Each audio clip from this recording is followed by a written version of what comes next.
trabajo con ellos, no tanto mediático, sino es con ellos. Y pues nosotros no trabajamos en esto, es un movimiento de personas, pues, Mauricio es profesor, yo soy consultor, andamos por otros lados, no tenemos oficinas, ¿no? De hecho no vamos a tener oficinas aquí en Sonora, pero tanto Abel, que además fue el primer afiliado, en cuanto se enteró, me marcó y me dijo, no sé qué es, bien, pero lo que entendí, yo quiero estar ahí, ¿no? Y así otros se han ido sumando.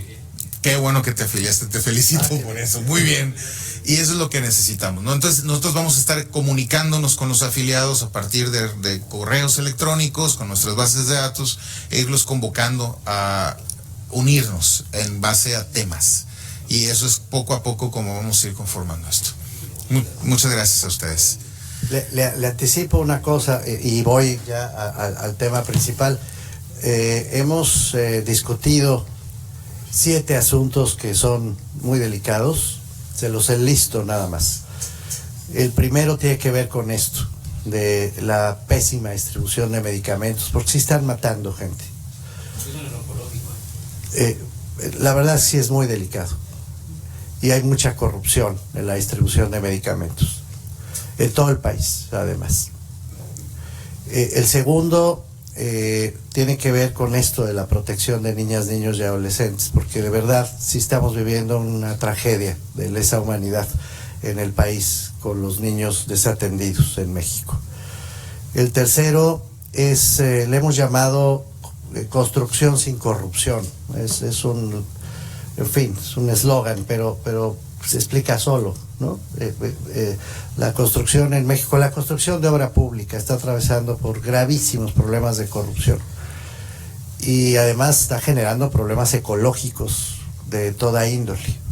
Hay casos brutales. En Morelos se han reunido varios casos, lo del socavón es un ejemplo, pero también la quema de bosques. En Morelos queman bosques y una vez, pero queman miles de hectáreas de bosques con mucha frecuencia, con la tolerancia de las autoridades para poder dejarlos listos para después venderlos como fraccionamientos. En fin, es un largo tema, no me entretengo en él, es gravísimo lo que está pasando con el tema de la construcción en todo el país. Tenemos además un problema muy serio de ausencia de seguridad social para trabajadores informales, especialmente en lo que hace a las trabajadoras domésticas, más de 2,5 millones de trabajadoras domésticas en este país que no tienen ningún acceso a la seguridad social, ninguno, que viven bajo un régimen verdaderamente de esclavismo y que además son cabezas de familia, muchas de ellas. Por lo tanto, este problema afecta, con datos oficiales, a cerca de 10 millones de personas en este país, sin que nadie, insisto, invoque la ley. Queremos además trabajar en la ventanilla de los ministerios públicos. Los datos de la Comisión Nacional de los Derechos Humanos nos dicen que 47% de cada 100 casos que se presentan ante los ministerios públicos son simplemente desatendidos. No es la cifra negra, que es mucho más alta, sino las personas que finalmente se deciden a denunciar y llegan a la ventanilla del Ministerio Público, 47 de cada 100 veces no pasa nada. Pasa nada quiere decir que el papel desaparece incluso. Esto es inaceptable. Y 2 asuntos generales que han sido propuestos por nuestros representantes estatales en el país y que me parecen de la mayor relevancia. Uno es el cumplimiento de las leyes de transparencia y de partidos políticos en vísperas de las próximas campañas electorales. Casi nadie sabe, pero los partidos políticos son sujetos de la ley de transparencia ya, y no han cumplido con sus obligaciones. Nos van a volver a poner candidatos o candidatas que quién sabe de dónde salen, probablemente del crimen organizado. Ya ha sucedido varias veces y no pasa nada. Eso es contra la ley. Y el séptimo y último es obvio, es el cuidado, la vigilancia, la exigencia desde afuera de los sistemas de anticorrupción, desde luego del Sistema Nacional Anticorrupción, pero también de los sistemas estatales anticorrupción. Esto es lo que hasta ahora ha discutido la Asamblea de Fundadores de nosotros y su Comisión Ejecutiva. Muchas gracias. Pues me arranco. Yo quería platicarles fuera de esta conversación con los colegas de la prensa tres ideas. Y además me da mucho gusto. ¿Pero por qué se van? No se vayan. Bueno, como quieran, ¿no? Sí, pero... Terminó la parte política y ya se van. Bueno, yo me quedo moderando, tal vez, ¿no? Órale, pues quédate para que no me sienta solito aquí. Tres ideas que pongo a consideración de los colegas del Colegio de Sonora, que de veras me da muchísimo gusto estar con ustedes. Muchas gracias. Una es una idea ya muy frecuentada, muy repetida, muy escrita, pero que ha sido, en mi opinión, poco estudiada en términos de sus consecuencias. La primera a la que me refiero es a que la transición, lo que llamamos la transición democrática en México, sí significó el paso del singular al plural. Sí representó la construcción de un modelo electoral que tuvo como propósito generar condiciones de competencia tales que los partidos que hasta entonces no podían acceder a espacios de representación política, espacios de autoridad, comenzaron a tenerlo. Cuando uno ve las cifras de los años 80 y las compara con las cifras de los años 90, salta a la vista que efectivamente lo que llamamos transición a la democracia sucedió en la última década del siglo XX, especialmente a partir de 1994. Hay mucha gente que cifra, que pone que fecha el origen de la transición, formalmente hablando, desde el punto de vista electoral, en 1988 por el fraude electoral, o 1989 porque por primera vez hubo un gobierno de oposición en Baja California. Pero cuando uno ve los datos con más amplitud y observa el ciclo largo de la transición democrática mexicana, salta a la vista más bien que fue a partir de 1994, con el sexenio de Ernesto Zedillo, cuando efectivamente los principales partidos de oposición, el Partido de Acción Nacional y el recién fundado PRD sobre todo, empezaron a ganar alcaldías, empezaron a ganar diputaciones locales y empezaron a ganar gubernaturas de una manera ya sistemática, de una manera regular. La gran distribución de la representación política en México se sitúa entre 1994 y el 2000, y en una forma mucho más precisa, si uno trabaja con bisturí más fino, se da cuenta de que durante el 94 al 97 hubo una redistribución del poder político territorial, y no fue sino después del 97 cuando se empezaron realmente a ganar gubernaturas de los estados, que desembocaron con la alternancia política en la presidencia de la República del año 2000. Los politólogos expertos en estas materias ya advertían por este motivo la muy alta probabilidad de que el año 2000 implicara una alternancia en la presidencia de la República, si se contaba el conjunto de votos que se habían acumulado a favor de partidos distintos al PRI. Y con mayor razón si se juntaban los lugares físicamente hablando, municipios, estados, incluso delegaciones en la Ciudad de México, que ya habían vivido en carne propia los fenómenos de alternancia en sus municipios o en sus gubernaturas. Era el 80% de la población. Cuando llegó el año 2000, 8 de cada 10 personas ya habían vivido la alternancia local y ya habían experimentado que el voto contaba y que se podía ganar elecciones. Aquellos años además fueron venturosos en el sentido de que la clase política mexicana, que tenía, en mi opinión, una estatura, utilizo una expresión discriminatoria, pero así se dice en materia política, una estatura mucho mayor de la clase política que tenemos ahora, tuvo el buen toque de entender que la clave de la organización electoral residía en la imparcialidad de los órganos que organizaban las elecciones. Entonces fueron los años en los que esa misma clase política pactó como punto de partida para que todo esto comenzara realmente a suceder por vías democráticas, la autonomía del órgano electoral nacional. Y efectivamente creó las condiciones suficientes en medio de presiones, de dificultades, de problemas, como siempre hay en la política, pero creó las condiciones suficientes, mínimas suficientes, para que esa autonomía efectivamente se hiciera valer. Y al mismo tiempo, la gente, los ciudadanos, cobraron conciencia de una manera verdaderamente alta de que el voto representaba una de las claves para construir posibilidades democráticas de más largo aliento. Se puso una enorme expectativa social en el poder del voto. Las encuestas que se levantaban en aquellos años, estoy hablando del final del siglo XX, de la última década del siglo XX, las encuestas que se levantaban, los estudios que se hacían para saber cuál era la impresión de los ciudadanos respecto a estos temas, nos hablaban de porcentajes que iban de entre 70 y 80% de credibilidad. Es decir, la gente sí creía que el voto podía efectivamente ser el instrumento principal para cambiar la situación que vivía entonces el país, para resolver los problemas públicos del país.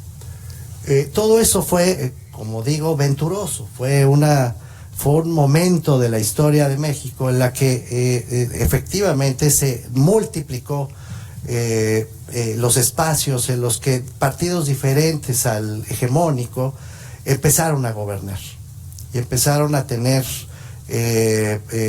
oferta política propia y representación y poder real. Es decir, ya no solo fueron partidos de oposición, sino que empezaron a formar parte de las dinámicas propias del gobierno cotidiano de un lado y de la legislación del otro lado en todo el país. México efectivamente pasó de un tipo de régimen gobernado por un solo partido a un régimen de partidos durante esos años. Eso sin duda sucedió. Cuando hablamos de la transición democrática nos referimos a ese tránsito entre un régimen de partido prácticamente único, hegemónico, autoritario, no me entretengo con los autores según la clasificación que ustedes quieran darle, a tener un régimen plural, un régimen de partidos. ¿Qué fue lo que pasó, sin embargo? ¿Por qué, teniendo este éxito, que además fue celebrado en muchos lugares del mundo, México vivió una transición a la democracia ejemplar? Me consta, el sistema electoral mexicano acabó siendo tomado como ejemplo para otros sistemas electorales. El Instituto Federal Electoral de aquellos años fue adoptado por nada menos que por la Organización de las Naciones Unidas, se dice rápido, por la ONU, para asesorar otros procesos muy complejos de transición a la democracia. El IFE estuvo cerca de Perú. El IFE de aquellos años asesoró a Sudáfrica. Yo mismo tuve el privilegio de asesorar a Rusia. Estuvimos en Irak.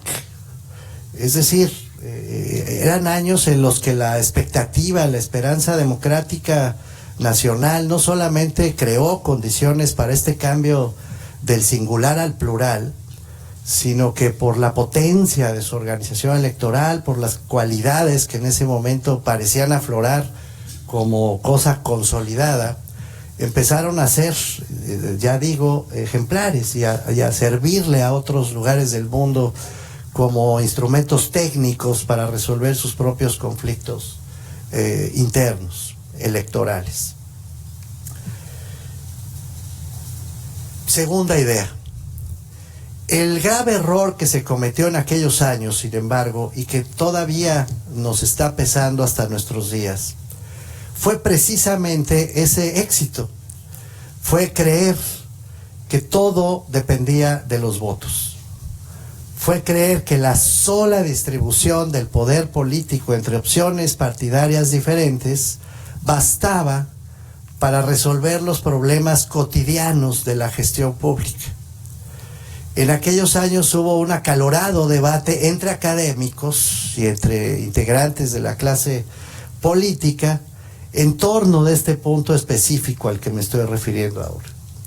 Se debatía si bastaba la mecánica, como en su momento le llamó José Woldenberg y Pedro Salazar y Ricardo Becerra, la mecánica del cambio político era exclusivamente la electoral, que a su vez desembocaría en el resto de los cambios que necesitaba el país, o si realmente esa mecánica era insuficiente por aritmética y que en realidad se necesitaba otro tipo de cambio, un cambio que no solamente implicara distribuir el poder, sino que exigiera el ejercicio democrático del poder.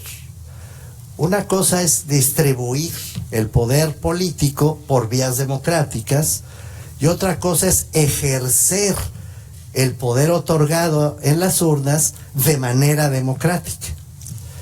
Esta segunda tesis fue en su momento motivo de, ya les digo, de debates, de libros. Yo mismo publiqué entonces un libro que se tituló La transición votada, insistiendo al principio del siglo XXI, ya hace muchos años, en la absoluta necesidad de que se hiciera un segundo ejercicio que nos permitiera garantizar esto que estoy mencionando, el ejercicio democrático de la autoridad y no solo el reparto de la autoridad. En este momento este debate sale sobrando, porque ya todos sabemos lo que pasó. Es más fácil predecir el pasado. Y en este momento ya sabemos que efectivamente la sola distribución del poder político no bastaba para garantizar condiciones democráticas de ejercicio de la autoridad.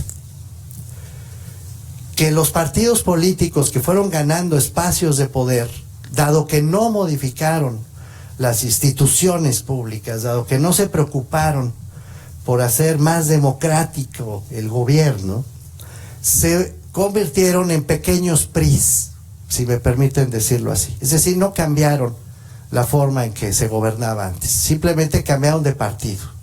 Y sí cambiaron de programa político, y sí cambiaron de proyectos, y sí cambiaron de personas. Pero en lo estructural, en lo fundamental, las cosas se mantuvieron más o menos intactas. Yo creo que hay varias razones que explican ese fenómeno. El primero de ellos, lo mencionábamos hace un momento en una de las entrevistas, es que la condición que fijó el PRI para pactar ese cambio del singular al plural fue un financiamiento público a los partidos políticos muy alto. El cambio de los 90 comenzó con un altísimo financiamiento público, suficiente para mantener la estructura burocrática del PRI. El PRI necesitaba mantenerse como estructura y a cambio de ceder el espacio a los órganos autónomos electorales exigió un financiamiento altísimo. Y por lo tanto impuso en las negociaciones de los años 90, es algo que incluso me consta, impuso como condición el hecho de que ese financiamiento fuera suficiente para mantener su estructura en todo el país. Al principio los partidos de oposición se dolieron, se quejaron de esa negociación. Yo recuerdo a Felipe Calderón Hinojosa como representante que era entonces del Partido Acción Nacional ante el Consejo General del IFE. Lo tengo muy presente a quien después sería presidente de la República, llegar como representante del PAN con un chequezote como los que se dan en el Teletón a devolver el financiamiento público al IFE, entregarlo públicamente. El cheque era grande para que lo vieran los medios de comunicación y dijo: el PAN no está de acuerdo con este financiamiento y aquí lo devolvemos. Pero solo lo devolvió una vez. Y después regresó, de hecho, por el... De hecho, regresó. De hecho, sí regresó por el cheque. Por el cheque que había devuelto y le exigió al Consejo General, del que yo formé parte, que le devolviéramos el dinero que nos acababa de regresar. Los partidos aceptaron ese arreglo. Y aceptando ese arreglo, perdieron algo de su identidad como partidos, perdieron algo de, o mucho incluso, de su de su dinámica como convicción, como principios. Esto que estamos haciendo ahora con nosotros, perdón que aproveche para decirlo también, esto que nace de la convicción, de los principios, de las ganas de que las cosas pasen, y no del dinero, no de los puestos y de los presupuestos. Perdieron identidad ideológica y doctrinaria los partidos políticos, se volvieron grandes burocracias políticas. Ya era el PRI y se volvieron los demás.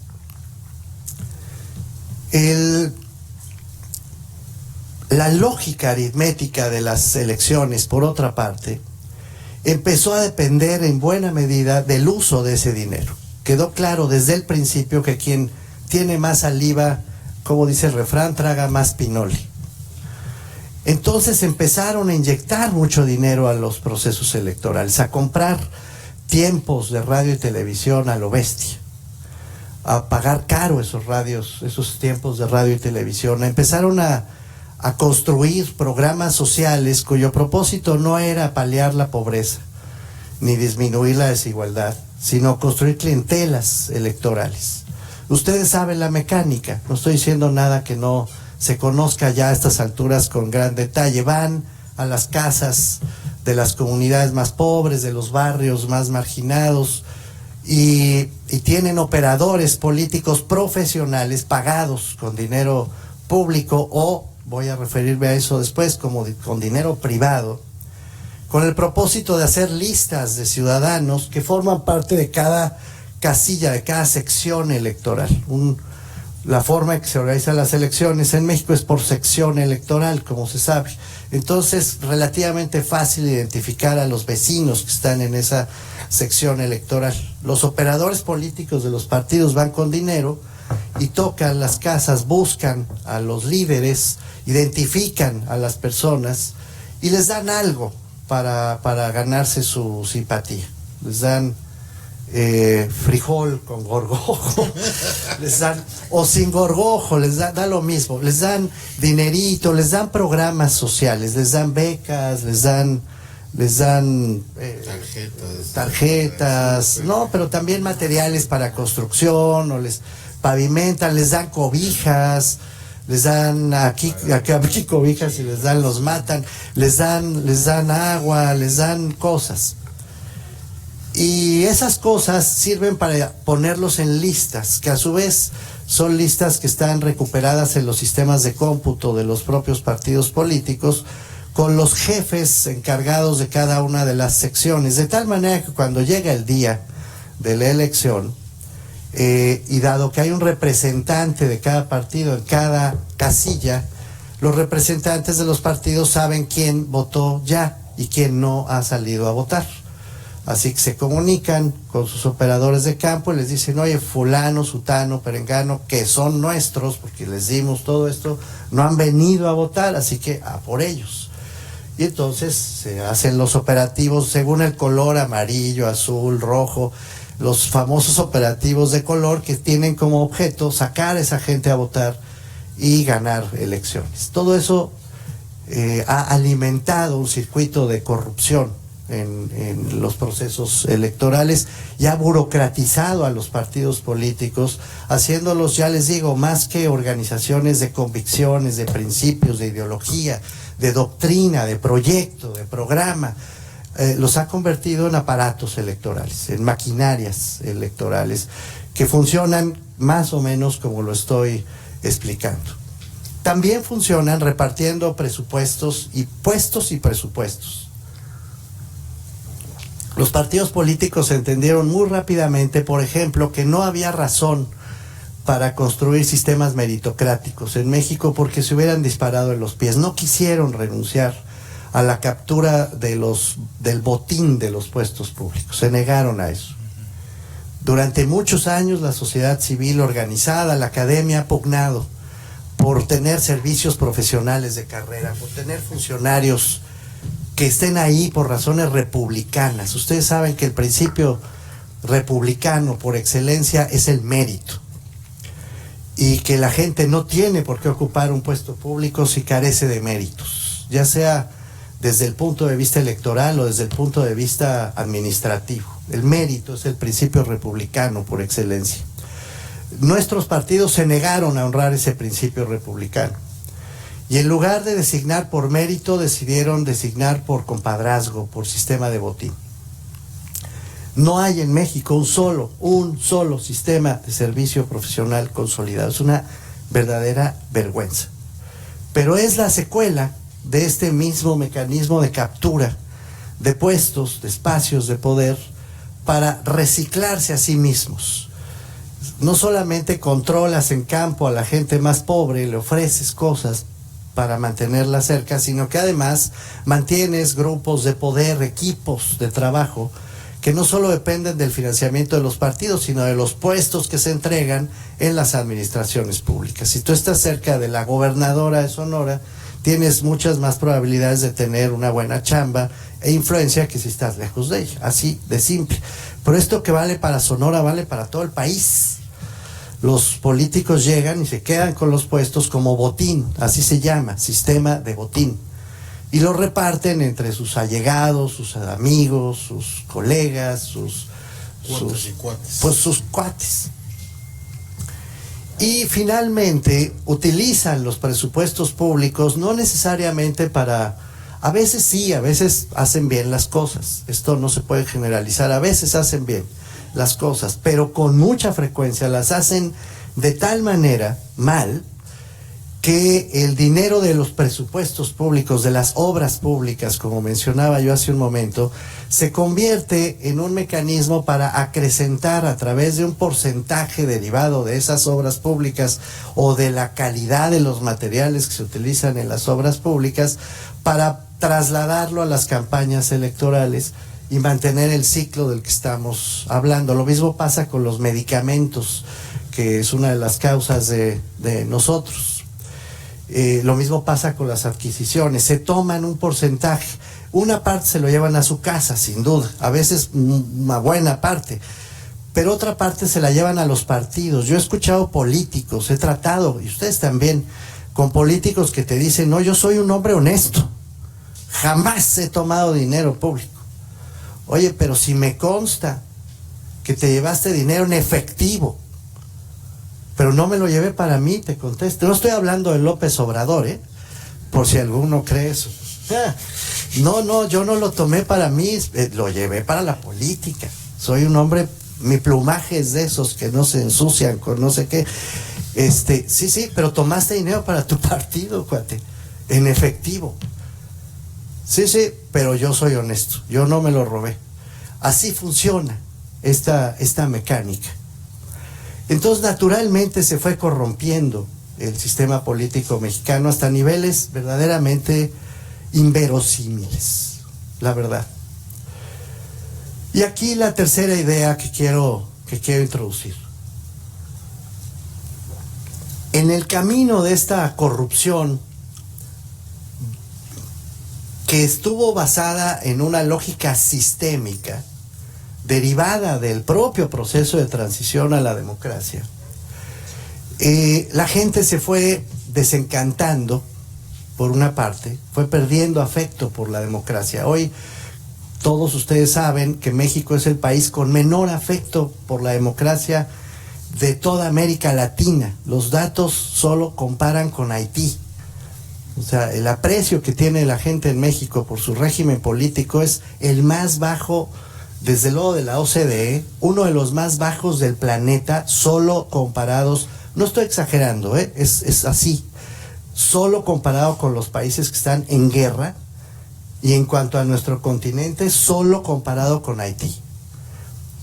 Por supuesto, ¿cómo podemos esperar que las cosas sean distintas tras este periodo de ya 3 lustros, más de 15 años, en los que esta dinámica que primero provocó una gran esperanza de cambio, especialmente con la alternancia en la presidencia de la República, y luego un profundo desencanto por esta lógica electoral corrupta que acabó dando al traste con esas esperanzas? México es un país derivado de esta misma razón, que hoy desiguala más cada vez que gasta en materia de desarrollo social que si no lo hiciera.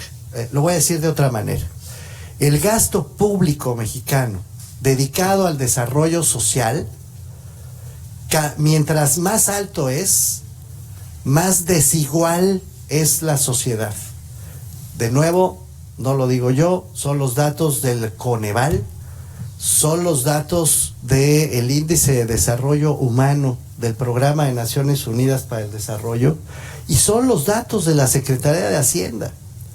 Coinciden todos en que está tan mal organizado lo que llamamos desarrollo social en México, tan profundamente capturado por el régimen de partidos en la dinámica que acabo de explicar, que mientras más dinero se gasta en programas sociales, más desigual se vuelve la sociedad mexicana. Es increíble, pero así está sucediendo. Es por lo tanto la mexicana una de las sociedades más desiguales del planeta. Y por si fuera poco, esta misma lógica de captura de puestos y de presupuestos públicos ha desembocado como causa en las violencias que estamos viviendo en el país. No solo es el desencanto de la sociedad, es que al desencanto se le suma el miedo. Las violencias son brutales en el país. El crimen organizado ha logrado avanzar con una enorme eficacia, no solo porque son empresarios talentosos, que sin duda lo son, violentos y malos, pero talentosos, sino por la impotencia del Estado mexicano. Tenemos un Estado impotente para enfrentar al crimen organizado, un Estado capturado e impotente para hacer esa tarea.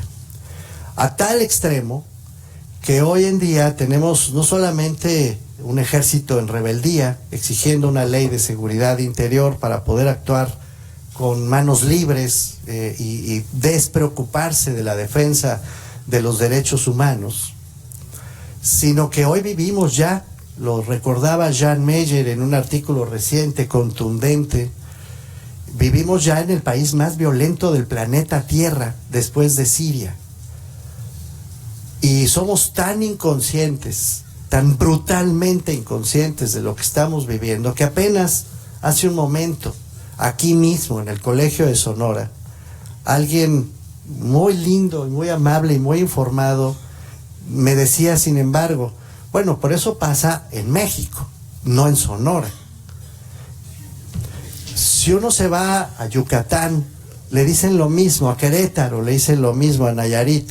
No, queridos colegas, pasa en todo el país. Ustedes y nosotros estamos viviendo en el país más violento de la tierra, después de Siria, de la tierra.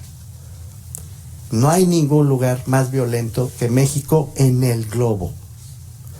No sé si esto despierta algunas conciencias, pero por lo menos debe despertarnos a reflexionar sobre el tamaño de la impotencia que tiene el Estado mexicano frente a este conjunto de violencias de las que estamos hablando, y que se cifran, como digo, en un sistema electoral profundamente corrompido, en un sistema de igualación profundamente distorsionado y en un sistema de seguridad profundamente impotente. Y desemboco a donde queríamos llegar, a lo que nos trajo aquí. ¿Cómo podemos enfrentar todos estos fenómenos, suponiendo que el próximo presidente o presidenta de la República nos va a sacar del atolladero? De verdad, ¿qué tenemos en la cabeza? ¿Qué clase de lobotomía nos han hecho a los mexicanos? Que podemos seguir creyendo que el próximo es el bueno y que el próximo nos va a sacar de la bronca. ¿A qué extremo de locura hemos llegado que seguimos creyendo esto? No vamos a salir de estos problemas si no somos capaces de hacer valer nuestro Estado de Derecho. Si no somos capaces de exigir, como venimos diciendo, como letanía, primero que las cuestiones básicas de los partidos políticos se resuelvan conforme a la ley. Hoy los partidos políticos, lo repito, son sujetos de la Ley General de Transparencia. Todos tenemos derecho a saber, todos, cuánto dinero ingresan los partidos y cuánto dinero gastan los partidos, y tenemos derecho a saber en qué, con absoluta precisión. Es un triunfo de la sociedad civil, pero hay que hacerlo valer. ¿De qué me sirve tener el derecho a saber en qué se gasta el dinero, compañero del PT, en Sonora, si el PT no me da detalles sobre la manera en que está ejerciendo ese dinero? ¿De qué me sirve saber que tengo derecho a que me expliquen cómo se financia una candidatura del PRI, del PAN, del PRD, si la sociedad no hace valer esos derechos? Pero ya existen, ya los tenemos. Nos cuelan candidatos del narco todo el tiempo. No nos dicen de dónde vienen sus candidatos, qué trayectorias tienen, qué historia de vida tienen. ¿Por qué tendríamos que confiar en ellos? Eso está en la ley. La Ley General de Partidos Políticos nos da derecho a los ciudadanos a que nos expliquen con detalle cada una de las candidaturas. Se nos vienen 18,500 candidaturas, agárrense, para la contienda por partido del 2018. Tenemos derecho a saber de dónde viene, pero si no hacemos uso de esas leyes, olvídense, no vamos a poder defendernos frente a una nueva caudal de corrupción, de uso de programas sociales, de captura de votos, de compra de votos y de reparto de ofertas de puestos y de contratos de licitación y de fraccionamientos que aparecen de repente en lugares insospechados, fraccionamientos enormes, carísimos, con licencias que otorgan los ayuntamientos como se les pega la gana, destruyendo el medio ambiente de una manera completamente impune. Entonces tenemos que hacer valer los derechos políticos. En segundo lugar, tenemos ya medios jurídicos para garantizar que la distribución de los recursos públicos que están destinados a la igualdad social efectivamente vayan a la igualdad social, no a la compra de voluntades. Hay una Ley General de Desarrollo Social en este país que lo dice con todas sus letras. Hay una Ley General de Salud. Hay una Ley General de Educación Pública que establece mecanismos de vigilancia y de denuncia por parte de los ciudadanos cada vez que se advierta que uno de esos programas sociales está siendo vulnerado o desviado. Pero nadie la usa. Y no la usan en parte porque no la conocen y en parte porque no nos organizamos para usarla. ¿Cómo podemos? Hasta para los propios partidos políticos. El otro día se los decía yo a los del PRD, me invitaron a una reunión apenas el fin de semana para discutirlo del Frente Amplio y estas cosas. Les decía yo, caramba, hasta a ustedes les convendría aprender a usar la ley. Porque si los de enfrente están usando los programas sociales para llegarse de votos clientelares comprados, la ley lo prohíbe. Tendrían ustedes mismos que aprender a usar esa ley, tendrían ustedes mismos que garantizar que la Fiscalía Especializada en Delitos Electorales se active. Pero es que les conviene a ustedes. ¿Dónde tienen la cabeza? Quizá no les conviene tanto porque los de enfrente les acusarían de hacer exactamente lo mismo. Pero el caso es que los ciudadanos tampoco usamos ese paquete de leyes. Finalmente, tenemos instrumentos legales que ha venido ganando la sociedad civil a golpe de veras, de cosas como las que hemos comentado hoy, para ir construyendo un sistema anticorrupción. El sistema anticorrupción vuelve a ser uno de esos ejemplos mundiales que se ve muy bien fuera de México, pero que en México no acabamos de entender la profundidad que tiene.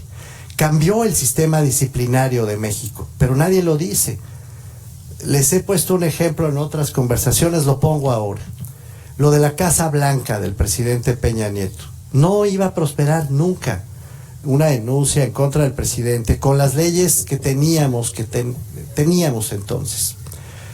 Porque no estaba claramente tipificado el conflicto de interés, ni en la ley de responsabilidades administrativas, ni en el Código Penal. Había que pelear técnicamente, en las tripas del asunto, para hacer una nueva ley general de responsabilidades administrativas. Esto que lo digo abierta y claramente, infortunadamente alguna organización amiga, socia nuestra, derivó en la así llamada ley 3 de 3 y le dio al traste con el nombrecito, porque entonces parecía que era una ley para 3 declaraciones. No es cierto. La Ley General de Responsabilidades Administrativas fue una operación técnica, jurídica y política de sociedad civil mucho más sofisticada para cambiar el derecho disciplinario del país. Y cuando la presentamos ante el Congreso como la primera iniciativa ciudadana, estábamos cambiando el derecho disciplinario. Por favor, no era la caricatura ridícula de la declaración patrimonial, la fiscal y la de interés, era cambiar completamente los tipos de responsabilidad y por lo tanto la forma de operar la responsabilidad administrativa. Por eso fue tan importante ganar esa ley general de responsabilidades administrativas y con ella abrir el formato de parlamento abierto, que logramos también cambiar el Código Penal y logramos algo que ahora está atorado otra vez en el Senado, que fue una nueva fiscalía para combatir los delitos de corrupción, y logramos cambiar el sistema de justicia administrativa y otra vez nos los capturaron para tener magistrados especializados en el combate a la corrupción en el Tribunal de Justicia Administrativa, que además es nuevo, fue rediseñado, salas especializadas en combate a la corrupción que todavía no tienen magistrados porque el Senado no ha tenido a bien designarlos. Pero el sistema disciplinario sí cambió. ¿Cuál es mi punto? Vamos a volver, y con esto voy terminando, vamos a volver a la tontería de creer, pregunto, que es en realidad una forma retórica de responder. Estoy siguiendo el ejemplo de Abel, que acaba de hacer preguntas retóricas también. Vamos a suponer que el derecho de acceso a la información depende del INAI, depende de Paco Acuña, con todo respeto, o vamos a entender por una vez que el derecho de acceso a información depende de nosotros. De nosotros. Depende de nosotros. Vamos a entender que la distribución justa de los recursos sociales en este país depende del Coneval, o de la Secretaría de Desarrollo Social, o de quien sea, o depende de que usemos las leyes nosotros. Vamos a suponer que el combate a la corrupción, por favor, con todo respeto lo digo, depende del Comité de Participación Ciudadana, del SNA, con Jackie Pechar a la cabeza. La quiero mucho, Jackie es mi amiga de toda la vida, la respeto y la quiero mucho, pero no me engaño. ¿Depende el combate a la corrupción de Jackie Pechar? Pues por supuesto que no. Depende de quién sea finalmente. Bueno, ya designaron a 4, van a completar en Sonora. 5 personas van a suplir la voluntad de toda la sociedad para hacer valer esas leyes. Por favor, un poquito de conciencia y un poquito de dignidad necesitamos en este país para entender que todos estos males que acabo de describir y que son producto de nuestra historia reciente, pero también de nuestros éxitos recientes, esas leyes que favorecen la igualdad, que favorecen la igualdad de trato. No hablé de lo de CONAPRED, pero ha sido una batalla larga para construir leyes que permiten, que exigen la igualdad de trato. Compañera Carrera, lo sabes sobradamente, tenemos años en esa batalla. ¿Qué? ¿Va a depender la igualdad de trato de lo que opine Ale Haas, la titular de CONAPRED? Por favor. Depende de nosotros. De ahí la idea básica de la organización a la que estamos convocando. Si no somos capaces de entender todo esto, que es relativamente simple de entender, esas leyes están ahí. Si no las hacemos valer, pues entonces nos va a seguir pasando exactamente lo mismo. Vamos al 2018 con candidatos como se les pegue la gana a los partidos, con caudales de dinero repartidos a manos llenas, haciendo de la política el mejor negocio de la patria. No hay mejor negocio en México que la política hoy. Los empresarios se equivocan, compañero José Luis. Abandona tu empresa, vuélvete político y te vas a volver mucho más próspero de lo que jamás habrías imaginado ser. La verdad, o vamos a reaccionar por una vez y decir enderecemos el barco. Tuvimos una expectativa muy grande al final del siglo XX, soñamos con tener una democracia que funcionara, aprendimos a distribuir el poder político y lo logramos.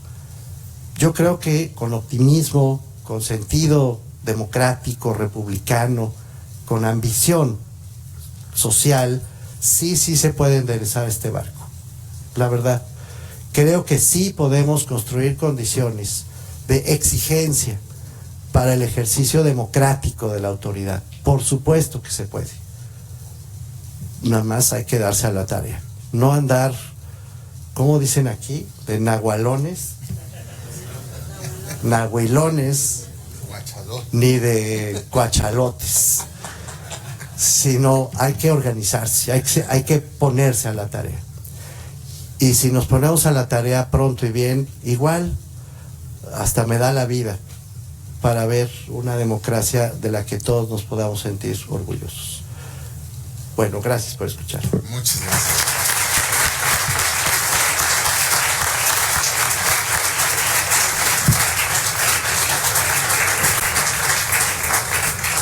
Muchas gracias, doctor Mauricio Merino Huerta. Sin duda, qué importante era escuchar esto de ti. Cuando nos habla Mauricio de la revolución de las conciencias, se trata precisamente de esto, ¿no? De sembrar la idea de que no es la culpa nada más del de allá, sino el de acá. Y mientras estemos con el dedo flamígero hacia las autoridades, no nos estamos dando cuenta que estamos reproduciendo el mismo sistema que nos tiene donde mismo. La verdad, muchas gracias por estar aquí con nosotros. Te lo agradezco mucho, te admiro mucho. Eres un gran maestro en esto de lo que se tiene que hacer en la perseverancia ciudadana. Vamos abriendo a preguntas, respuestas y a participaciones de la sociedad. Si quieres empezamos con Irving, luego Aarón, luego Vladimir, por favor. Sí. Acá hay un micrófono, licenciado, por favor. Buenas tardes, doctor. Muchas felicidades. Muy buena conferencia. Algunos de los puntos que usted mencionaba, pues fueron tres grandes ideas, ¿no? El tránsito a la democracia y terminando por este último tema que es más la exigencia. Nada más una pregunta en su experiencia, doctor. ¿Cómo integrar a más personas a que nos eduquemos o a que formemos parte de esa exigencia?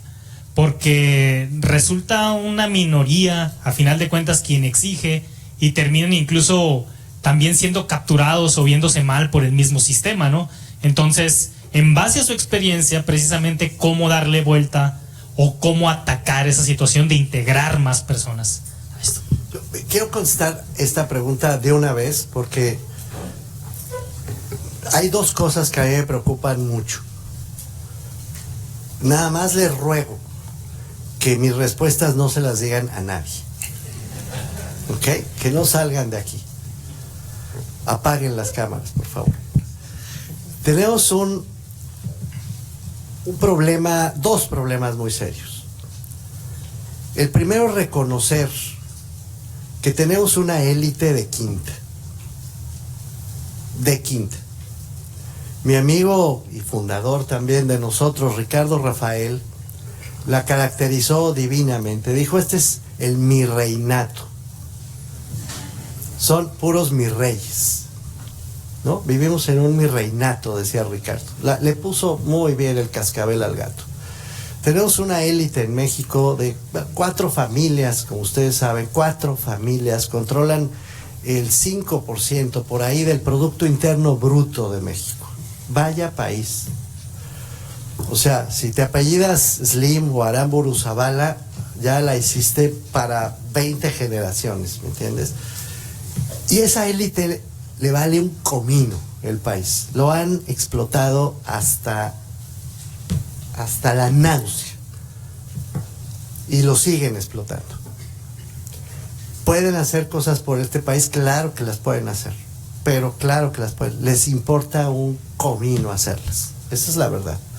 Mi hijo sabe que cuando me dicen el apellido Slim, tengo problemas estomacales serios. Esto no estoy bromeando. Me produce un efecto físico maligno.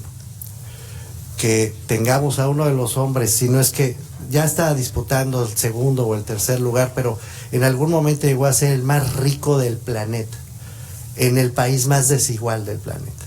Hay algo ahí que no tiene vergüenza, la verdad. Pero más allá de este personaje, o de Azcárraga, o de Salinas Pliego, o de Aramburu Zavala, o de los súper ricos, hay un grupo de élite en este país, los mis reyes, que nunca los vas a convocar a nosotros. Quiero decir, podemos ir con ellos, nos podemos sentar con María Azun, que además me dicen que es una mujer inteligente, simpática y sin duda es muy bella. Nos va a mandar a freír espárragos. No les importa México. Ven el mundo desde otra perspectiva. Y esta gente además tiene control de muchas otras, por la misma vía clientelar nada más que empresarial. Entonces les importa un comino. He asistido a reuniones de empresarios, José Luis, con mucha frecuencia, a explicar, a tratar de persuadir. Son súper amables, son muy simpáticos, te invitan a comer muy bien. He tomado vinos extraordinarios en esas reuniones. Y acto seguido me dicen: profesor, que tenga usted éxito en su lucha. Lléguele. Qué bien me cae usted, lléguele, porque aquí, en cambio, se dan el lujo, por ejemplo, de tener a Lino Corrodi, por ejemplo, en Morena. No sé si vieron eso. Lino Corrodi era el personaje central de la trama de Amigos de Fox. En su momento, bueno, ahora está en Morena, haciendo, supongo que la misma ingeniería financiera. Es increíble.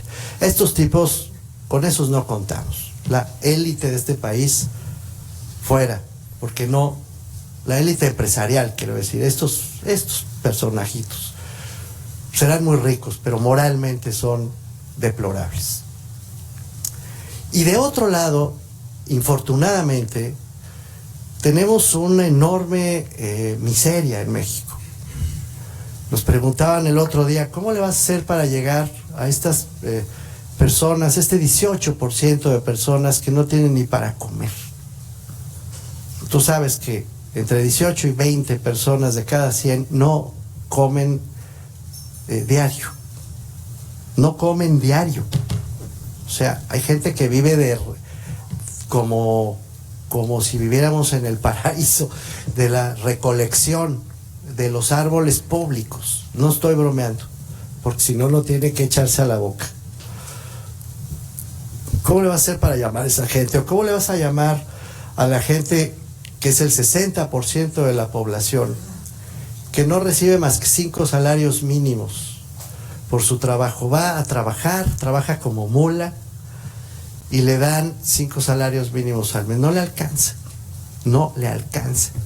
Pero además de que no le alcanza, la mayor parte de la población mexicana vive en zonas urbanas. Hay ya 59 zonas metropolitanas en este país que tienen servicios públicos horribles, que tienen casitas horribles. Entonces, ¿tú te imaginas llamar compañeros a la revolución de conciencias para hacer valer los derechos? ¿Sí? ¿A qué horas, güey?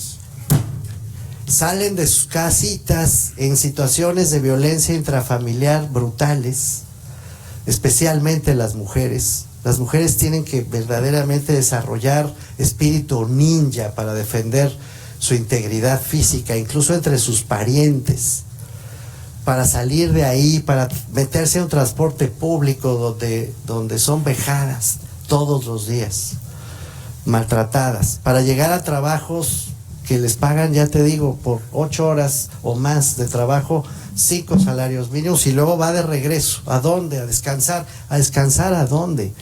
A esas casas cuyo hacinamiento es de 5.6 personas en promedio nacional. 5.6 personas por habitación es el índice de hacinamiento de este país. O sea, llegas a tu cuarto a descansar felizmente y hay otras 5 que están en tu mismo cuarto, acostadas. Y a esas personas las quieres llamar a ¿hacer qué? Claro que los políticos que saben de esto llegan ahí y les ofrecen el paraíso. Les dicen, voy por los pobres, voy por ti, voy a ayudarte, voy a sacarte de aquí. Confía en mí, dame tu voto. Y claro, la gente se los puede dar. Pero desde el punto de vista de la organización social propiamente dicha, es muy difícil exigirles algo más a esas personas que su sola sobrevivencia, que el solo mantenimiento de su dignidad cotidiana. Esa es la verdad.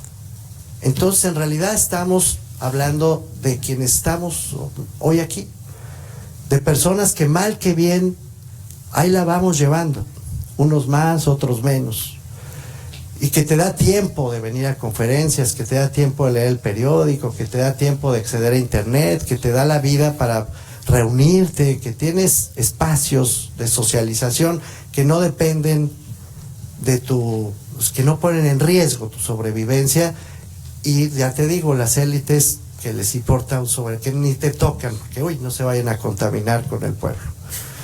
Entonces estamos pensando, en realidad nos estamos moviendo a una zona muy complicada de clase media, de gente que algún tiempito le quede, algún recurso le quede, algunas ganas le queden para salir adelante. Por eso era importantísima esta pregunta. Las grandes revoluciones del mundo entero, de la historia universal, sin embargo, se han hecho así.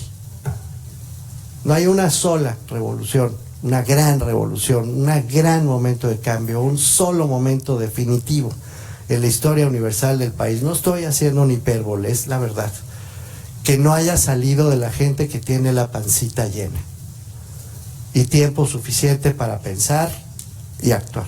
De ahí han salido las revoluciones. Después se han sumado las masas, se han prendido las rebeliones, han surgido los grandes movimientos, pero el origen, las ideas, la organización de inicio no se puede hacer si no tienes la vida más o menos resuelta. Gracias. Le damos la palabra a Aarón Grajeda. Sí, primeramente darle las gracias por lo generoso, ¿no?, de compartir su experiencia y su interpretación. Yo creo que muchos coincidimos con su persona en el análisis de la política electoral que hace, ¿no? Entonces yo creo que en esta segunda parte, con la pregunta que le hicieron anteriormente, es donde empezamos realmente una discusión ardua, ¿no?, que es la democracia participativa, ¿no? En ese sentido, yo creo que pudiera compartir conmigo el hecho de que se tiene el fenómeno recientemente de que hay muchas iniciativas de corte ciudadano para transformar dentro de la propia estructura gubernativa también prácticas que ciudadanamente son muy benéficas. Pero hay una tendencia muy marcada, y fue una noticia nacional, usted seguramente tiene información exacta. La encuesta nacional de victimización del 2015 mostró que el 3% solamente de los casos en que se presentan denuncias contra acto de delincuencia se resuelven. A esto voy para poder elaborar la pregunta, ¿no? Pareciera ser que hay una muy alta expectativa de impunidad, ¿no?, que muchas de las iniciativas ciudadanas, mucha de la participación que la democracia en esta segunda etapa, ¿no?, la participativa requiere, parece que está haciendo mella, en el sentido de que no hay mucha confianza en que la movilización ciudadana... Sí. No quiero que se nos caiga a nosotros. Sí, es mal agüero. Entonces pareciera ser que hay mucha expectativa en que la participación ciudadana pues no pueda lograr muchos aspectos. En el 2018 tenemos lo que es la participación política, pero una participación evidentemente electoral, más no participativa. En esta lógica, me gustaría, con estos antecedentes, plantearle, o sea, ¿cuáles son los retos que más le ve a esta democracia participativa? Y si esa expectativa de impunidad no se pasa también a esta parte. ¿Para qué la movilización ciudadana? ¿Para qué la organización ciudadana? Sí, es más fácil que las cosas no sucedan a que sí sucedan. Yo creo que esa es la parte en que a todos nosotros nos cruza transversalmente como un reto inmediato. Y muchas gracias de nuevo. Sí, buena pregunta. Vaya debate, ¿no?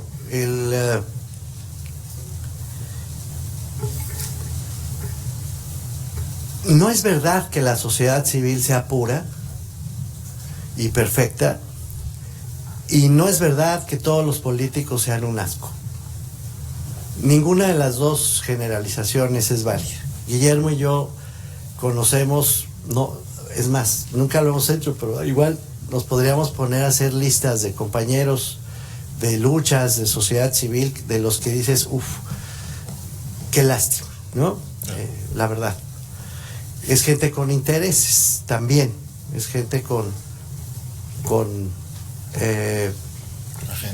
agenda propia, sí. Hannah Arendt lo decía muy bien, ¿no es cierto? Hannah Arendt abjuraba de las organizaciones de la sociedad civil con toda claridad. Es una ampliación de los intereses familiares, decía Hannah Arendt. Y algo sabía de totalitarismos la señora. Y algo había vivido de la forma en que estas sociedades fueron capaces de destruir a los judíos en su momento. Por cierto, fue amante de Martin Heidegger, y hay unas cartas de amor entre, las conoces, Heidegger y Hannah Arendt, que son devastadoras en ese sentido. El sometimiento de Hannah Arendt por amor al tiempo libre de Heidegger, uno de los grandes filósofos del nazismo. Entonces Hannah Arendt tenía razón, le caía mal la sociedad civil. Hay que tomarla con un grano de sal. Otros autores más cercanos a la tradición occidental americana, digamos, pienso en Lester Milbrath, nos advierten con mucha razón que la sociedad civil participa limitadamente, que no existe esta idea del ciudadano total. La idea del ciudadano total, que después fue recreada por otros autores, viene de Milbrath, y él jugaba con la idea según la cual hay un coliseo romano, y dentro de este coliseo hay gladiadores, y estos gladiadores son los principales activos de la vida política, pero son unos cuantos. En las gradas hay otras personas que participan, que actúan, que miran y que eventualmente determinan el destino de los gladiadores, pero afuera del estadio hay muchísima gente que no quiere ir, aunque pueda ir, o mucha gente que quiere ir pero no puede, que es lo que estábamos comentando con Irving hace un momento. Entonces, en realidad la sociedad civil es algo difícil no solo de definir, sino de identificar, ¿no? Yo veo organizaciones que se disfrazan de sociedad civil cuando en realidad son organizaciones empresariales que representan intereses comerciales concretos, ¿no? O veo organizaciones de sociedad civil que se disfrazan de sociedad civil, pero son en realidad coberturas de partidos políticos que quieren hacer avanzar sus intereses. Nada de eso está mal, quiero decir, no lo descalifico, pero por lo menos tendríamos que tener un mapa un poco más claro. Ya hay organizaciones de sociedad civil de derecha, de izquierda, de centro, con agendas más sociales, con agendas más privadas. Meter todo al saco de la sociedad civil a mí me pone inquieto, por decirlo menos. O sea, a veces me invitan, también le debe pasar a Guillermo mucho, te invitan a reuniones y aquí el representante de la sociedad civil, yo no represento eso, compañero, yo soy profesor y punto, pero nada de estar representando sociedad civil en principio, porque ni siquiera sé exactamente de qué me estás hablando. Entonces, ese son un tema que efectivamente es muy, muy delicado. Ahora, planteado desde este mirador, sin embargo, hay problemas constantes, cotidianos, directos, que sí atañen a la participación ciudadana.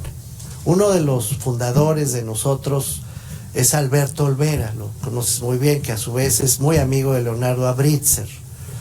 Ellos están, ¿no?, pensando muy cerca, creo, de lo que acabas de expresar. Su obra, su trabajo, su pensamiento está muy cerca de esta dificultad que supone abrir canales de participación ciudadana que no acaben siendo canales de manipulación ciudadana, que sean auténticos y que desde la autenticidad puedan hacer efectos, producir modificaciones. Hay un hilo muy fino, esa es la verdad, y no tiene garantías de entrada. Pero yo sí creo que si logramos convocar, por ejemplo, a la gente a que entienda que la clave para que la justicia empiece a funcionar es entender el procedimiento a través del cual se da la justicia, probablemente avancemos un poco mejor. Es una esperanza, pero probablemente avance mejor. No es lo mismo decir, queremos un nuevo sistema de justicia y que vengan los superpolíticos, ¿no? Es la reforma del Estado, va a ser el nuevo sistema de justicia. Esa película yo la llevo vista a lo largo de, iba a decir 57 años, que es mi edad, pero de chiquito no era tan consciente. Entonces, ¿qué te gusta? Como 45 años, fácil. El mismo rollo. Pero así le dices a la gente, la ventanilla del Ministerio Público es la que te está haciendo daño. Y esta ventanilla tiene un nombre. Y esta ventanilla te tiene que atender a ti, te tiene que atender a todos los que estás recibiendo. Esta ventanilla probablemente sea más eficiente la comunicación. Es una esperanza, pero es una esperanza que vale la pena perseguir. No le vas a decir, vas a cambiar todo el sistema de justicia. Le vas a decir, aquí hay un artículo, aquí hay una ley, y aquí hay un señor o una señora que te tienen que atender. Y este señor y esta señora tiene que saber que si no te atiende, le va a caer broso, a despitorrearse de esa persona hasta que se agote. Y le va a caer Solórzano, y le va a caer Noriega, y le va a caer, le va a caer un montón de gente por correos electrónicos. Esto es lo que estamos convocando, no sé si logro explicarme. Es traducir el cumplimiento de la ley en cosas muy concretas, que sin embargo, de cumplirse, pueden empezar a construir una cadena de éxitos. Y no hay nada más exitoso que el éxito. Cuando yo entré al mundo electoral hace muchos años, nadie creía que el voto podía acabar cambiando al país, la verdad.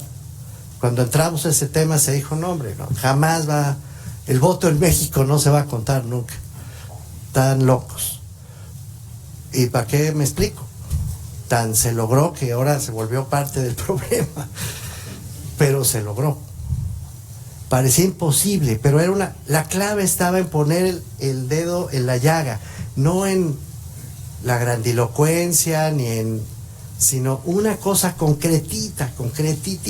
¿Quién va a integrar las mesas directivas de casilla? Pongamos el acento ahí. ¿Quién va? ¿Sabes? Cosas técnicas, concretas. Me parece que el cambio del sistema de justicia puede empezar si logramos algo similar a esto. Vamos a poner el dedo en la llaguita. Ventanilla de Ministerio Público. En cuanto a la salud, te tiene que llegar este medicamento porque te lo recetaron y porque dice que está en la farmacia del hospital. Te tiene que llegar. Es súper concreto. Si logramos hacer eso, tengo la esperanza, no tengo una respuesta acabada, reconociendo que el tema de la participación de sociedad civil es muy complejo, pero creo que hay una esperanza de cambio si somos así de concretos y así de precisos.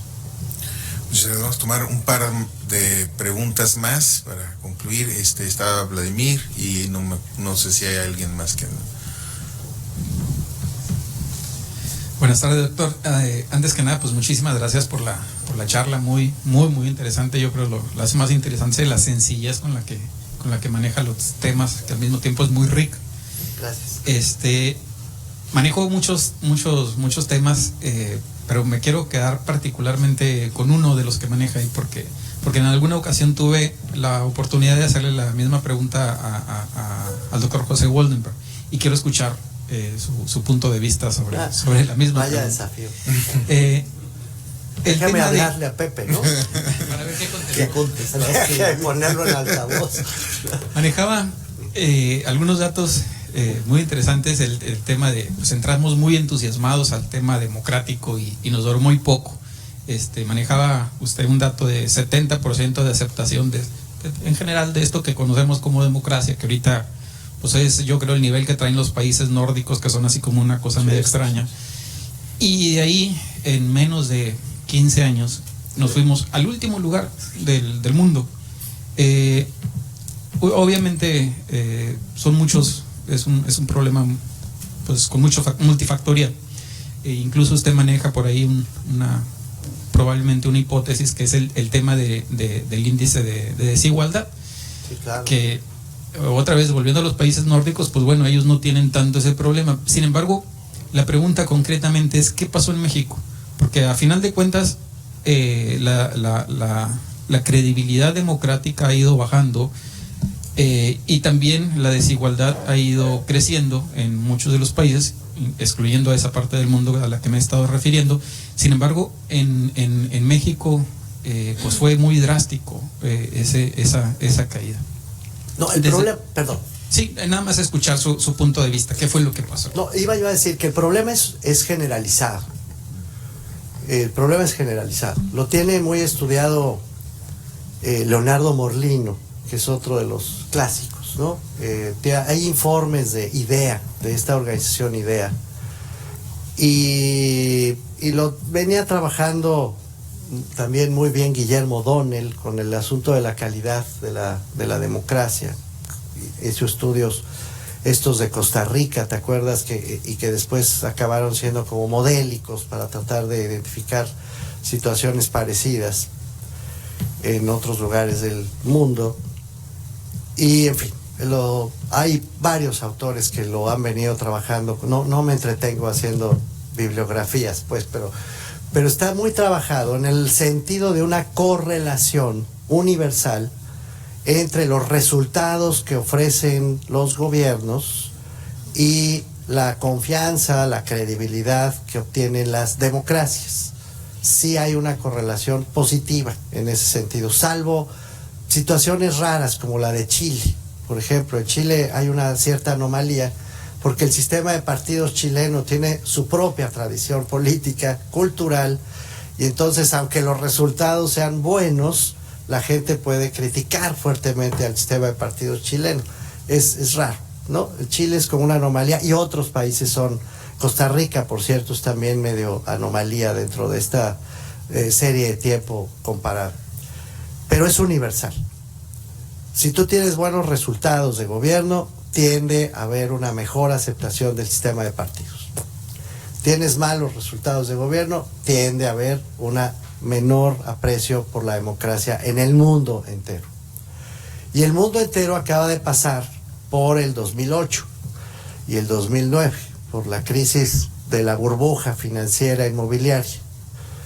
El mundo entero tuvo problemas gravísimos de ingreso, de distribución del ingreso y de poder adquisitivo en general. Los tres fenómenos combinados en todo el mundo sucedieron a partir del 2008. En todo el mundo vino una caída del aprecio general por la democracia. Esto está en general muy estudiado. No es casual que los populismos de derecha y de izquierda hayan encontrado un terreno fértil en ese desencanto. Es decir, el fenómeno de Donald Trump es un fenómeno que a su vez tiene mucho que ver con el desprecio que una buena parte de los americanos empezaron a sentir sobre su sistema de partidos tradicional, sobre su régimen tradicional. Y bueno, está este pleito con Maduro y Chávez, quiero decir Chávez, Maduro, que pertenece a a otra discusión y nos distraería muchísimo. Lo que quiero decir es que, no sé qué te haya contestado Pepe, pero sí me imagino que Pepe, que es un creyente absoluto en la democracia desde el plano procedimental, y que Pepe ha subrayado durante la mitad de su vida que la democracia solo sirve para asignar puestos y solo sirve para garantizar la pluralidad, que no debemos pedirle más a la democracia. Supongo que también te habrá dicho que el fenómeno es más bien universal, porque es más bien universal. Donde nos separamos, donde ya no tenemos, como bien decía el compañero, opiniones tan cercanas, es en la profundidad de ese fenómeno y en las causas que no pueden ser atribuidas a la crisis global, sino que son estrictamente propias de cada país. Suponer que Venezuela puede ser comparado genéricamente, yo que sé, con Colombia, pues es una tontería. Hay rasgos similares, regionales, históricos, pero también hay rasgos específicos de cada uno de los estados, si no nos volveríamos locos en nuestros análisis.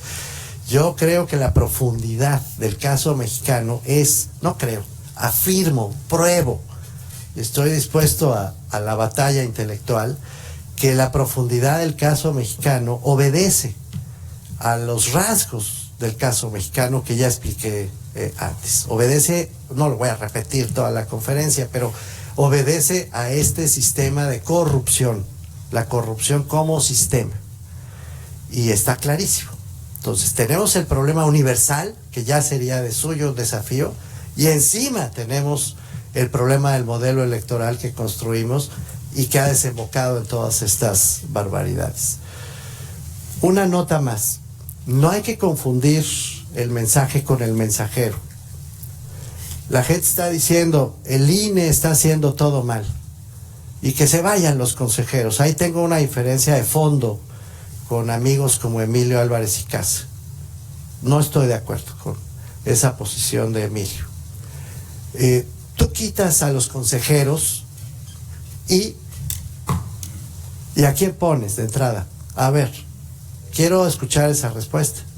Ok, vamos a quitar a Lorenzo porque no funcionó bien. Otro, el que sigue. Y, de verdad, poniendo a otra persona se va a corregir. Pero es una estupidez, perdón que lo diga así. Lo que tenemos que cambiar son las causas. Llevo 2 horas diciéndolo en esta sala. Las causas que generan los problemas. No confundir al intermediario con los problemas que estamos enfrentando. Tú quitas a Paco Acuña, yo qué sé, en el INAI, y con eso se resuelve el problema de la transparencia, pero si lo llevo dicho todo el tiempo. No. Puedes tener gente de primera en un puesto. De primera. Ale Haas de CONAPRED, por ejemplo, es de verdad extraordinario. No te va a resolver el problema de la discriminación, Ale Haas. O puedes tener bichos horribles que llegan por las vías más inhóspitas a esos puestos. Esos hacen daño, de acuerdo. Pero eventualmente no es el asunto principal. Tú quitas a Duarte, lo metes a la cárcel, lo torturas, yo qué sé, la gente está en una onda de hacerle daño a Duarte, ¿no? Ciencia y paciencia y no sé qué, y continencia. Además lo dijo mal, por cierto. Bueno, la gente lo odia con buenas razones, pero ¿y qué ha pasado en Veracruz? ¿De veras cambió la corrupción? Las instituciones siguen sin función. El asunto es institucional, no es de personas. Pues con esto vamos bueno, una última pregunta, doctor Nicolás Pineda, por favor. Bueno, gracias, qué gusto, doctor Mauricio. Muy rica su presentación. Yo realmente tengo una tormenta de ideas con tantas cosas. Llegué yo un poco escéptico por el tema y creo que hay mucho de avance aquí en esto. Creo que estamos en un momento de mucha desconfianza, de mucho escepticismo. Voy a tratar, hay tantas cosas que se pudieran abundar, pero resumir en una cosa, ¿no? Y tratando de ser concreto como usted lo planteó en su lista. Me llama mucho la atención de los 7 puntos que señala, ¿no?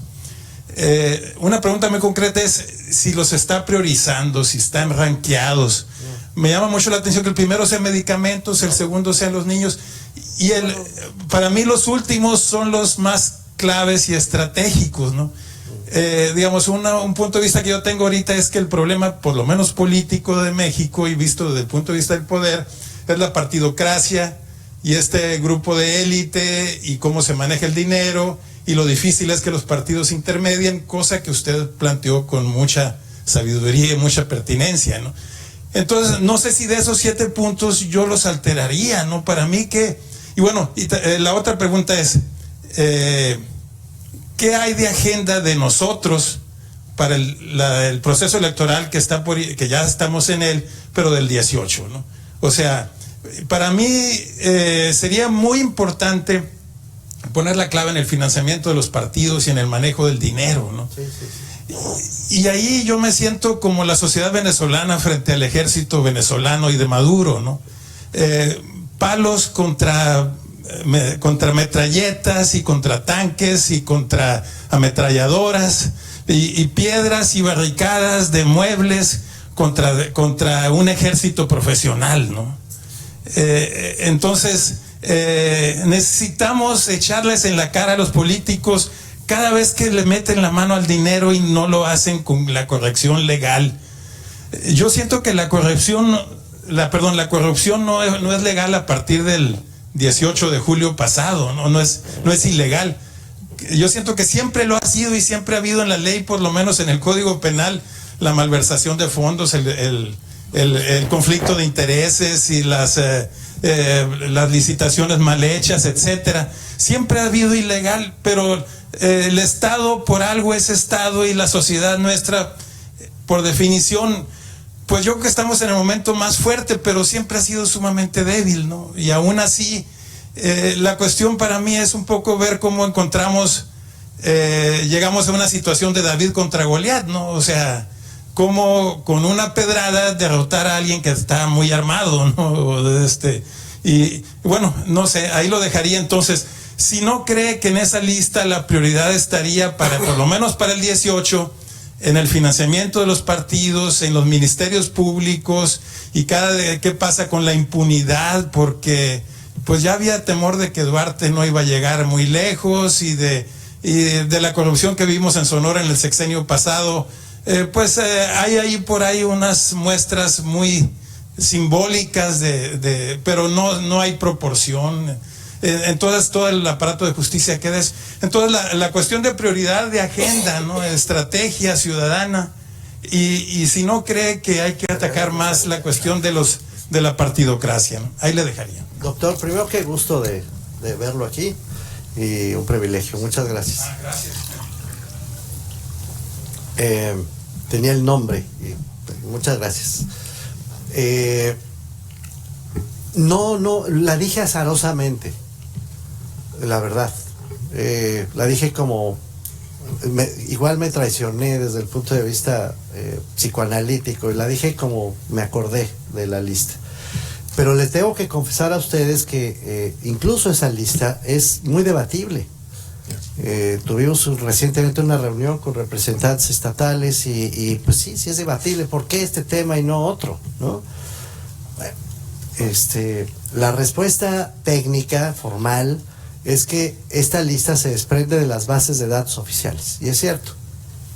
Estudiamos las auditorías de la Auditoría Superior de la Federación, estudiamos las bases de datos. Laura Gursa nos pasó todos los datos de Luis Raúl González, de la Comisión Nacional de Derechos Humanos, muy bien trabajados.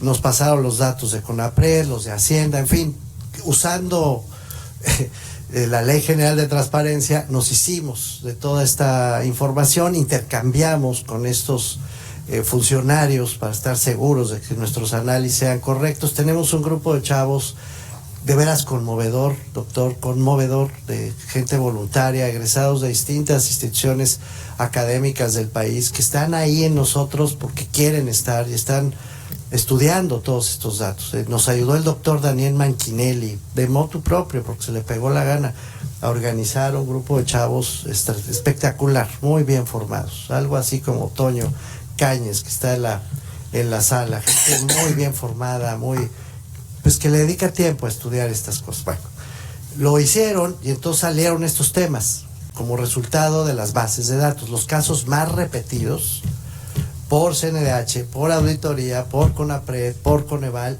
y que están significando. Y de así salió la lista de los 7. Esa es la verdad, no salió de otra cosa y por supuesto no tiene prioridad. Yo creo que usted, sin embargo, tiene razón. Hay que empezar por las herramientas para poder resolver las maquinarias que están fallando, de acuerdo. Pero esa es la verdadera explicación. No tengo otra porque no hay otra. Ahora, no estamos tan David contra Goliat, no tanto. No, yo creo que somos más musculosos que la verdad. Siempre y cuando no nos hagamos bolas. Pero yo creo que sí estamos en condiciones de exigir de los partidos que cumplan con las leyes de transparencia y de partidos en la selección de sus candidatos. No le estamos pidiendo más. Yo no quiero pedirle ni a Morena, ni al PRI, ni a nadie que nos digan, yo qué sé, por cómo construyeron su ideología o por qué Andrés nació como nació, yo qué sé. No, eso me importa un comino. Lo que quiero saber es de dónde viene su lana y a dónde va su lana y de dónde vienen sus candidatos. Eso es todo. No le estamos pidiendo gran cosa, nada más que ahí está el punto clave. Y hay medios electrónicos, hay todos estos bichos con los que no contábamos antes. Entonces los vamos a usar, y los vamos a usar en serio. Yo mismo tuve la oportunidad, doctor, de participar en la construcción de la ENCívica, de la Estrategia Nacional de Cultura Cívica del INE. Tuve el privilegio de que me invitaran a formar parte del grupo de expertos que escribió la ENCívica, y tuve el privilegio de coordinar a ese grupo. O sea, soy medio responsable de la ENCívica. El propio INE está públicamente comprometido con la verdad. El INE públicamente se comprometió a través de la ENCívica, en acuerdo de Consejo General del INE, acuerdo unánime de Consejo General del INE, de que la transparencia de los partidos iba completita. Es un acuerdo formal, publicado en Diario Oficial de la Federación del INE. Bueno, está el instrumento, está el compromiso del INE, están todas estas gadgets, así se llaman. Así le dicen. O no sé qué, no, le llaman de otro modo, ¿no? Bueno, las vainas estas para saber de dónde viene el dinero, y está todas las chamacos, los millennials que saben hacer maravillas. ¿No ha visto usted nuestra página de nosotros.org? No la ha visto, ¿verdad? Métase, se lo ruego. Es increíble lo que hacen estos chavos, increíble, de verdad, de nada hacen maravillas con las cosas electrónicas, de veras, de veras. Yo mismo las veo, conste que soy el coordinador nacional de la cosa, y cada vez que abro la página y veo la bola de cosas que le meten, y que vas y vienes y leyes, en fin, mecanismos de contacto, te contesta el correo electrónico en el acto, te dice con quién te puedes conectar. Es impresionante lo que hacen estos chavos. Entonces, no estamos tullidos, es lo que quiero decir. Y además hay, ya todos juntos, ya en bola, sí creo que podemos formular denuncias mucho más poderosas. No, de verdad no es lo mismo ir solitos con nuestra columnita o con nuestro articulito, que ya en una bola grande diciendo, a ver, aquí está la evidencia, estos cuates nos están tomando el pelo. Ya estuvo suave. Bueno, yo quisiera nada más poner en perspectiva, y para finalizar, lo que pasó precisamente con el ataque al Sistema Nacional Anticorrupción por parte de un senador, y cómo en bola un grupo de columnistas de un diario nacional le renuncian al periódico, y genera un cambio fundamental en cómo un medio de comunicación debe comportarse en términos de ética hacia sus propios lectores. Se nos fue la doctora Gabriela Grijalva, me pide que le demos la bienvenida y la gratitud, doctor Merino, pero somos nosotros quienes tenemos que agradecerle a la doctora Gabriela Grijalva, al Colegio de Sonora, a todo su staff, que nos hayan permitido estar aquí y que nos hayan abierto las puertas de esta gran institución que siempre está dispuesta a este tipo de diálogos, a abrirnos, a platicar, a dialogar y a reflexionar. Y pues gracias de nuevo, maestro Merino. Les quiero pedir a todos un aplauso para él y para ustedes también por estar aquí con nosotros.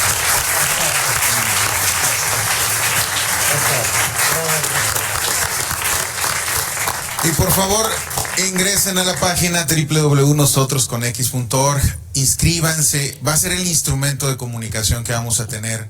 A partir de ahí, causas, qué quieren tutelar, qué problema quieren arreglar, y desde ahí nos vamos a ir comunicando. Muchas gracias. Muchas gracias. Gracias.